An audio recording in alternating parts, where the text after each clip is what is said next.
you doing? Happy St. Patrick's Day. I got my little shamrock on. This is from the Goodwill bag last night. The necklace and the shamrock thingy. I'm wearing them today. Very happy. I hope you're having a good day so far. I have had a rough start to my day. It is almost 1 o'clock in the afternoon already. And for the last 2 or 3 nights, I haven't slept well at all. My allergies have been just plaguing me. There's a lot of pollen in the air right now. And part of the problem, and I deal with this every year, especially in the springtime, a little bit in the fall, but more so in the spring, where I get this tickle in my throat when I lay down. I think it's like postnasal drip or something, and it irritates my throat, and I end up with this dry cough, and it keeps me awake at night.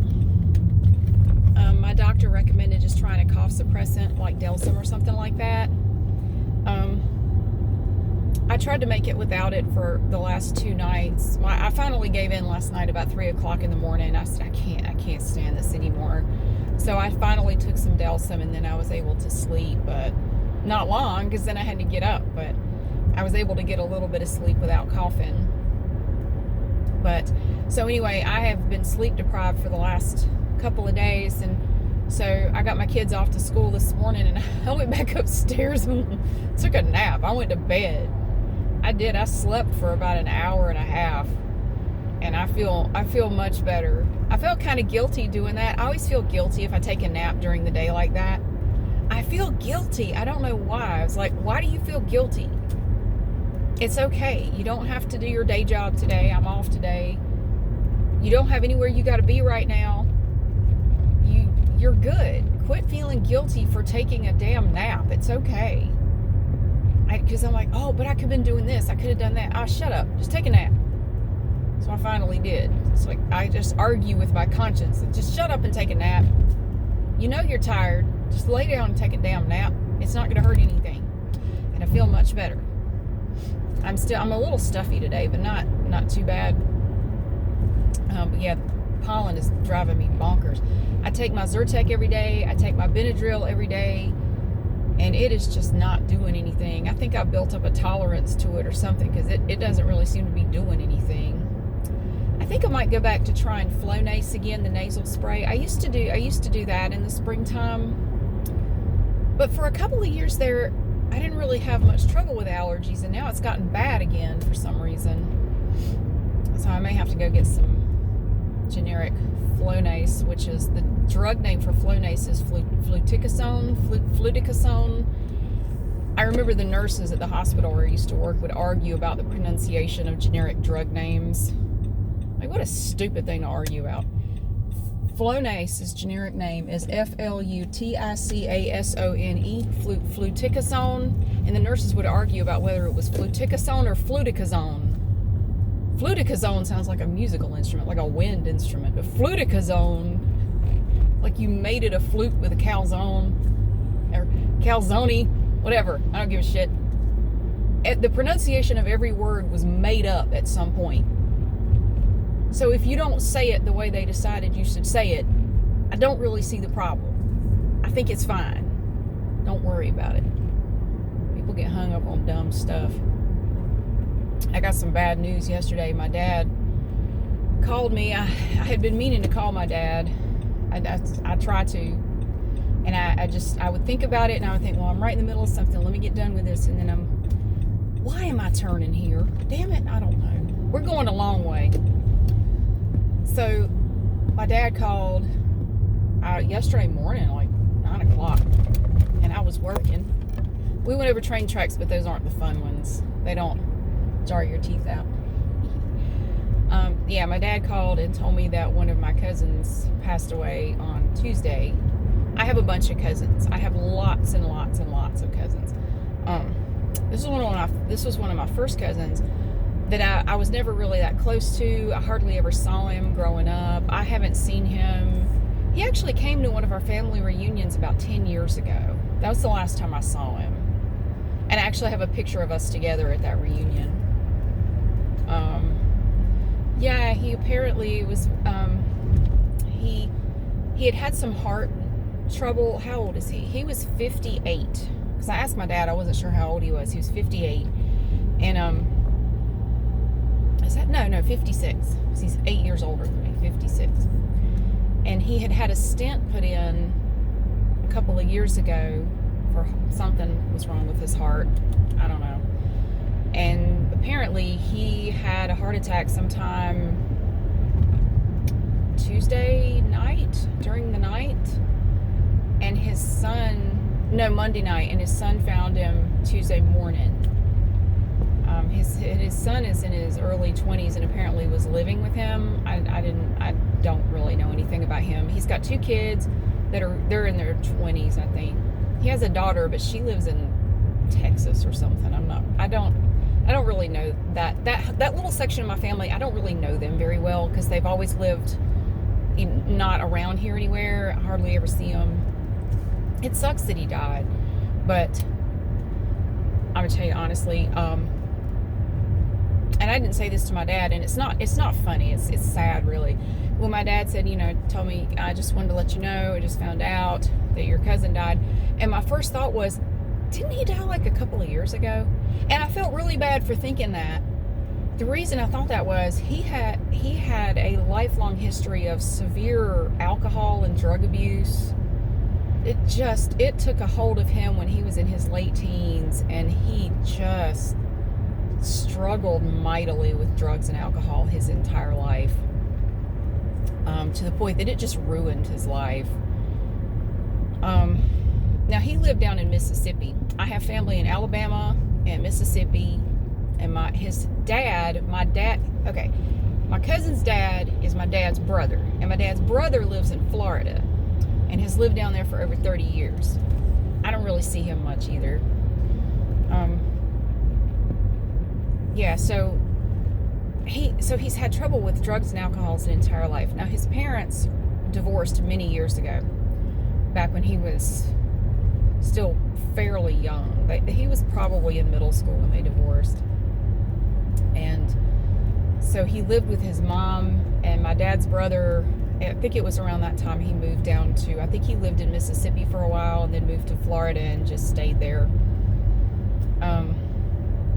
So he was raised by his mom, and it's somewhere along the way in high school he got in with a bad crowd, started drinking and using drugs, and dropped out of school, and I don't know. His life has just it was a mess. I really hated it for him. And then he got married and had 2 kids, and his wife, I think, also had drug and alcohol issues. Now his wife died young. I don't know if it was related to the drug and alcohol abuse. I think she actually had cancer. I think it might have been that. But she died when their kids were small. So my aunt basically raised his kids for him because he just was not able to do it. I mean, addiction just took over his life. So my aunt ended up raising his kids. He was my aunt and uncle's only child, and I really feel for them. When my dad told me that he had died, the first thing I thought of was my aunt and uncle, like, oh my God. I don't ever want to find out what that's like. I have a friend pretty close to me who lost her son in a car wreck when he was 22. And she was never the same after that. It wasn't her only child. She has another child, but I don't ever want to know what that's like. I don't want to know. And my heart goes out to anyone who lost a child under any circumstances. There's just I don't ever want to know what that feels like. I think about it all the time. I think about it every time. Like my older son is 17. Whenever he gets in the car to go somewhere, I think about it. I can't help it. I think about it. Like, please be careful. Please. People are crazy out there. Watch how they drive. I don't worry about his driving. I worry about other people. Like, please be careful. And he gets tired of me saying it, but I'm never going to stop saying it. I'm never going to stop. Please, please be careful. I love you. Please be careful. So I thought about them, And I really hate it. I mean, she's got to be devastated. His mom. I don't see now. My cousin and my uncle kind of lost touch with each other. They were not really involved in each other's lives at all for the last 20 years at least. I don't know. I think my uncle just kind of washed his hands of his son. Like, I think the drug and alcohol issues were just too much for my uncle, and he just couldn't, for whatever reason, he just couldn't do it anymore. He could not handle seeing his son like that. And he just kind of walked away. So my aunt was left to raise the two kids and try to help him as much as she could. God, I don't know. But I honestly, because it was weird, because my cousin just popped into my head the other day. I just thought about him out of nowhere. I was heading home from the post office and something made me think of him. This was a couple of days before my dad called me. Just out of nowhere, he just popped into my head. I don't know what made me think of him. I had not thought of him in years. And when I thought about him, I thought, did he die? Is he still alive? I honestly couldn't remember. Like, is he still alive? Or I don't know. I don't know. I couldn't remember. Like, it's kind of like there are some celebrities, like, did I hear that they died? Or did they die? They died, didn't they? They didn't? How are they still alive? And, you know, I hate that was what I thought of him. And then to come to find out he passed away, I felt bad. But he abused his body for decades.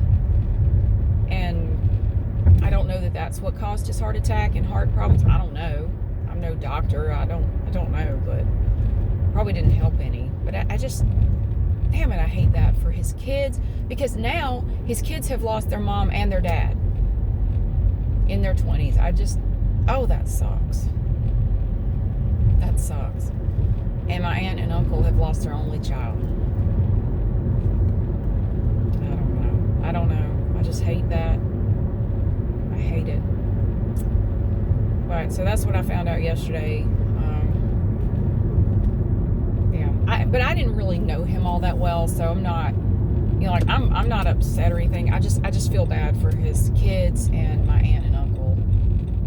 I really do. He's got two good kids. They're good kids.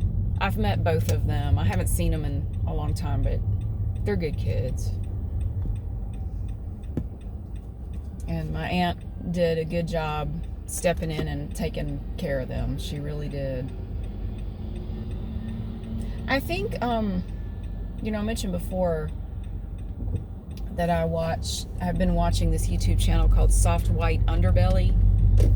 And this guy goes around and he interviews people like on Skid Row, and he's done a bunch of interviews with people up in the Appalachian Mountains. And if you're from here, it's pronounced Appalachian. We can always tell if you're not from here if you say Appalachians. Because only people who don't come from here say that. Appalachian. We have Appalachian State University in North Carolina, and it's Appalachian. You say it any other way, we're going to know you're not from here. But yeah, anyway, so he interviews these people, and I have watched so many of these interviews of these people, and a lot of them are dealing with drug and alcohol addiction issues, and it's really given me a whole new sense of compassion for these people, to listen to them explain, you know, what their childhood was like.